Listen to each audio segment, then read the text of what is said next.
Por que que eu decidi virar arquiteta?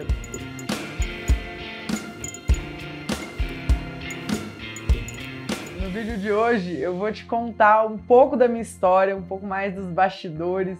Muitas pessoas não sabem por que que eu decidi, por que que eu cheguei até onde eu estou hoje, como é que a gente construiu tudo isso, né? O Bora na Obra, o nosso escritório, e eu quis trazer um pouquinho para vocês dessas motivações. Uma parte que vocês não sabem é que eu decidi fazer arquitetura desde os meus 6 anos de idade. Meu pai é construtor, engenheiro civil, né? Acho que ele formou em 1976, para vocês terem ideia. Eu não estava nem perto de nascer e ele já estava, né? Começou a construir, veio para Brasília, se formou aqui em Brasília. E para quem não sabe, eu sou de Brasília. Brasília é a cidade da arquitetura, né, gente? Niemeyer, o próprio plano urbanístico da cidade que foi feito, né, de uma forma completamente disruptiva. Então, quem nasce aqui nessa cidade, quem vive nessa cidade ou quem visita Brasília já é muito impactado pela arquitetura, porque ela é uma arquitetura que chama muita atenção. Então, como meu pai era construtor nessa época, Brasília da década de 50, então ele veio para Brasília, era muito nova. Participou da construção de grandes prédios, executou obras do Lelé, para vocês terem ideia. Ele foi responsável pela gestão das obras do Lelé, dos prédios da Colina da UNB, quando ele trabalhava ali na Encol. Não sei se vocês conhecem a Encol, foi uma das maiores construtoras que já existiram no Brasil e uma das empresas que faliram ali também, que mais deixaram um rombo nesse segmento. Graças a Deus, meu pai já tinha saído quando a empresa faliu, mas ele, enfim, fez uma carreira muito, muito sólida lá. Então, quando eu nasci, eu já nasci nesse ambiente. Eu nasci num ambiente de obra, meu pai construía casa para vender, tinha uma construtora, prestava serviços, mercado privado, depois mercado público. Então, eu sempre fui uma pessoa, né, que participou ali das obras, sempre estive presente nisso. Minha mãe tinha uma fábrica, para vocês terem ideia, minha mãe era economista, depois ela se formou em Direito. Mas minha mãe tinha uma fábrica de argamassa, olha que engraçado, né?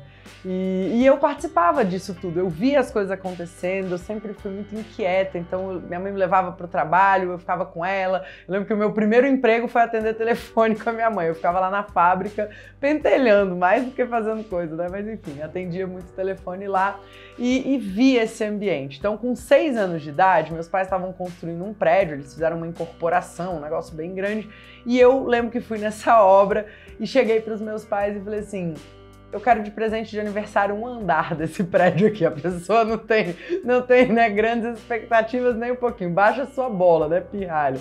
Eles deveriam ter falado isso, mas não, eles acharam bonitinho e sempre me levaram. Então, enfim, eu sou muito grata aos meus pais porque eles me possibilitaram imergir nesse ambiente, assim. Então, desde os 6 anos eu decidi, eu quero ser arquiteta, né? Ah, Rafa, mas seu pai era engenheiro, mas eu entendi ali naquele momento que o negócio do projeto, né? De onde saía a ideia, eu sempre gostei muito de desenhar. Quando eu tinha 8 anos, tinha um shopping aqui em Brasília chamado Parque Shopping. E aí uma escola de desenhos fez tipo uma... Como é que é o nome daquilo? Uma brinquedoteca ali no meio, que sempre tem, né? Toda semana eles variam. E era uma escola de desenhos que estava ali fazendo atividades para crianças. E teve um concurso. E eu submeti os meus desenhos a esse concurso. E o prêmio do curso era um curso de desenho. E eu ganhei esse concurso. Só que eu tinha 8 anos e o curso era para crianças acima de 14 anos, porque inclusive tinha como é que chama? Imagem realística, povo pelado lá, pra você desenhar, né? Então o que eles fizeram? Eles me deram um curso paralelo e quando chegou nessa época ali, eles me tiraram do curso, porque eu não podia, obviamente, com 8 anos de idade. Mas eu era muito, assim, entusiasta dessa coisa da criatividade, do desenho, da arte. A minha matéria preferida na escola era as artes. Então, enfim, sempre fui muito ligada nisso. Então, decidi que queria ser arquiteta. Eu lembro que quando eu tinha uns 8, 9 anos, eu abri uma lojinha, né, imaginária com uma amiga minha, com a Nath, que a gente fez um pet shop. Eu lembro que eu fiz o projeto, todas as prateleiras do pet shop eram em formato de ossinho, enfim, tudo girava em torno da arquitetura, eu sempre estava ali muito focada naquilo. E tiveram 2 episódios na minha vida que me emocionaram bastante. Um deles foi quando eu viajei com os meus pais para a Europa e entrei na Catedral de Notre Dame pela primeira vez. Aquilo ali para mim foi assim... Sabe, eu entendi a magnitude do que é você estar num ambiente que te envolve. E eu sei que isso pode parecer muito poético, às vezes você me vê aqui muito como empresária, né? Como a arquiteta que ensina a captar cliente, a arquiteta que ensina projeto executivo, que fica defendendo que o arquiteto não tem que ter um estilo próprio, que tem que defender o cliente, mas enfim, eu aprendi tudo isso a duras penas. A verdade é que eu era uma entusiasta, uma arquiteta extremamente apaixonada pelo que é arquitetura. Eu fiz o UNB, né? O UNB foi uma faculdade que teve como seu professor ali, pelo seu primeiro diretor, foi o Oscar Niemeyer. Então, eu achava que eu estava ali respirando os mesmos ares e que aquilo ali era por si só algo que ia ser suficiente para minha carreira. E claramente eu descobri depois que eu precisava de outros ingredientes. Mas naquela época, né, quando eu entrei na faculdade, eu de fato imergia nesse ambiente, eu entrava de cabeça no estudo da arquitetura, né, na história da arquitetura. Eu lembro das viagens que eu planejava pensando nos prédios que eu ia conhecer. Até hoje, a gente foi para Santiago do Chile no ano passado, né, logo um pouquinho antes aí da pandemia.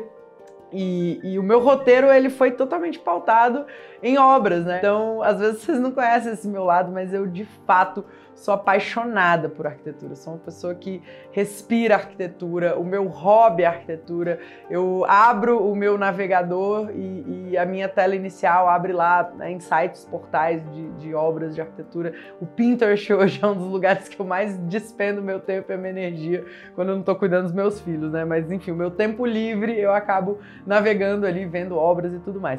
Então, dois momentos foram muito fortes para mim. Esse momento da entrada da catedral, né, quando eu entrei na Catedral de Notre Dame, e eu, inclusive, consegui que o meu professor, na época de projeto, a gente tinha um trabalho super importante para fazer. E eu ia faltar durante muitos dias, era uma viagem de 20 e tantos dias. E aí a gente combinou que o meu trabalho ia ser sobre a Catedral de Notre Dame. Então eu fui lá várias vezes, eu estudei todos os detalhes. Mas o fato é, outro momento extremamente marcante, eu amei estudar sobre a obra do Paulo Mendes da Rocha, né? Que foi um grande arquiteto, um dos maiores nomes da arquitetura brasileira, um dos únicos que ganharam o Pritzker, né, que é o maior prêmio de arquitetura mundial. O Paulo Mendes, ele é um expoente e claro que só arquiteto conhece Paulo Mendes da Rocha, né? Diferente do Oscar Niemeyer, que você pode falar com qualquer pessoa que vai conhecer. Mas o Paulo Mendes, ele tem uma coisa assim peculiar que a obra dele sempre me chamou muita atenção. Então, quando eu fui na FAUSP, eu já tinha filho, inclusive, eu fui com a Maria era pequenininha, mas eu levei ela lá. A gente foi fazer um curso em São Paulo e aí eu falei, cara, o meu sonho é conhecer a FAUSP. Cheguei lá na FAUSP, eu chorei, eu desabei a chorar, que vocês não têm ideia. Eu arrepio só de lembrar, porque aquela obra, ela me impactou de um jeito, ela me chamou a atenção, sabe? Foi um saculejo, assim. Eu olhei pro Alex e falei assim, você tem ideia da responsabilidade que a gente tem como arquitetos? Olha a quantidade de pessoas que são formadas aqui dentro, olha a quantidade de pessoas que são impactadas por esse projeto, por essa obra construída, né? Porque a arquitetura tem que virar obra construída, então a experiência de você estar num ambiente em que, gente, é incrível, assim, quando tem um projeto, quando tem uma intenção, quando o prédio, ele quer te dizer algo, né?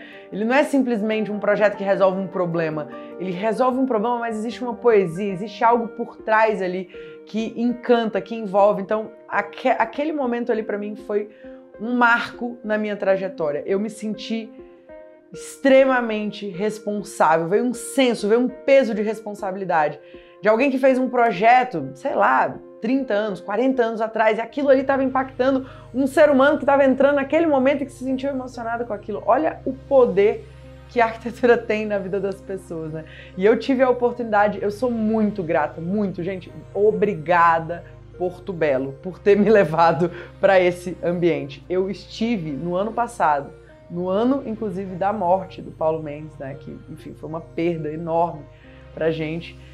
Eu estive frente a frente com o Paulo Mendes da Rocha, a menos de 10 metros de distância, no evento que eu fui convidada para ir, o Architrends Summit da Porto Belo. E vai ter outro Architrends Summit. Inclusive, eu queria fazer um parêntese aqui para te avisar, você não pode perder. A Porto Belo me falou que eles vão fazer a inauguração de um monumento que foi o último monumento projetado pelo Paulo Mendes da Rocha. Junto com a filha dele, com a Naná, então eles estão executando esse monumento e vai ter a inauguração desse monumento no ArcTrend Summit de 2021.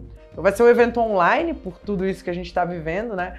Mas eu recomendo fortemente que você participe desse evento, porque o Paulo Mendes ele tem um impacto, ele tem uma trajetória que só por ele existir, ele já faz os arquitetos serem pessoas melhores, né? Pessoas que se preocupam com a arquitetura na sua totalidade, uma arquitetura feita para as pessoas, né? Eu acho que isso é uma coisa que poucas pessoas entendem. Fazer um projeto, fazer uma arquitetura que está pensada, que está pautada no usuário. E não simplesmente, é claro que ele tem a expressão artística, né, de um movimento muito forte da arquitetura, que ele foi um dos precursores, né? Mas se você entender o que está por detrás e não ficar focando em momento histórico, porque, gente, o momento histórico ele vai acontecer, a gente só vai perceber depois que ele passou. Então, a gente não sabe que a gente está construindo um movimento, mas a gente precisa aprender com o passado e usar daqueles elementos, daquelas estratégias para a gente fazer projetos melhores para os clientes que a gente tem hoje, né? No caso, Paulo Mendes fez um projeto para a FAUSP, vários outros inúmeros, mas ele também atendeu muitos clientes privados, do mercado privado, né? Sempre foi um arquiteto atuante, praticante, sempre teve o lado que falta, na minha visão, para a maior parte das academias no Brasil, das escolas de arquitetura, das faculdades de arquitetura, que é o profissional atuante no mercado, que leciona e que ensina aqueles alunos. Então, os alunos do Paulo Mendes tiveram uma chance, né, uma sorte muito grande. Se tiver alguém que teve aula com o Paulo Mendes aqui, comenta para mim. Inclusive, você conhece a obra do Paulo Mendes? Me conta aí se de alguma forma esse arquiteto incentivou e influenciou na sua trajetória, porque, enfim, foi realmente um impacto muito grande para mim. Bom, então esse evento da Portobello, né, o ArcTrends, ele vai acontecer no dia 21 de outubro. Se você quiser participar, eu vou deixar o link aqui na descrição desse vídeo, também nos comentários, para você não perder. Eu, particularmente, vou assistir, né, de camarote, porque a gente não pode perder, é um momento histórico. E eu fico muito, muito grata, assim, a empresas como a Portobello que possibilitam esse tipo de ação, né? Não são todas as empresas que têm esse olhar atento ao que é importante para a construção de uma arquitetura melhor, né? Que envolve vários fatores. Então, no ano passado, eu tive a oportunidade de ver Rui Otaki, Paulo Mendes da Rocha, grandes nomes, né? Que fazem a diferença no mercado e que esse ano provavelmente vamos ter nomes também, conteúdos, palestras, coisas muito interessantes para você que é arquiteto, que é engenheiro, que é designer e que quiser, né, de alguma forma fazer parte de um evento como esse. Bom, voltando, né, nessa história de por que eu virei arquiteto, então fechando parêntese aí, a arquitetura sempre foi uma coisa muito importante para mim e eu sempre percebi a arquitetura como algo necessário para a sociedade funcionar. As pessoas vivem nos ambientes internos, elas percorrem os ambientes externos, elas usufruem dos espaços, os espaços impactam diretamente, gente, na forma com que a gente constrói o nosso imaginário. Então, o intelecto de uma criança, por exemplo, que é formado ali na primeira infância até os 7 anos, você não tem ideia do impacto que o ambiente tem no processo de formação cognitiva. Eu lembro que quando eu estava me formando, eu já tinha Maria, então eu comecei a estudar muito sobre maternidade e fiquei muito interessada por essa parte de ensino. Então, o meu projeto final da faculdade, por exemplo, foi uma escola. E nesse processo de fazer o projeto da escola, eu estudei várias cadeiras, né, várias linhas de pensamento, de pedagogia, para conseguir traduzir isso em projeto. E o projeto é isso, independente se você está fazendo uma casa, um comércio, uma escola, um prédio, um shopping, um monumento, enfim, uma via, uma rua, uma praça. Cada elemento desse, cada objeto desse merece ser tratado com esse amor, com esse olhar, com essa dedicação. E claro que com o olhar de transformar a arquitetura em obra construída, que isso é uma coisa que falta muito nos profissionais. E eu tive que aprender a duras penas, né, a fazer um projeto que de fato pudesse ser executado. Um projeto que de fato coubesse no bolso do cliente. Então, a gente não pode perder essa poesia, a gente não pode perder esse entusiasmo. E a gente tem que transformar esse entusiasmo em obra construída. Então é isso, se você de alguma forma se inspirou ou, enfim, né, se identificou com alguma coisa que eu disse, eu falei que ia ser um vídeo diferente, eu nunca tinha contado aqui pra vocês esses bastidores. Eu acho muito massa poder compartilhar com vocês, mas eu preciso saber se você gosta quando eu compartilho. Então, se você gostou, comenta aí, deixa um like, compartilha com seus amigos e a gente se vê no próximo vídeo. Bora!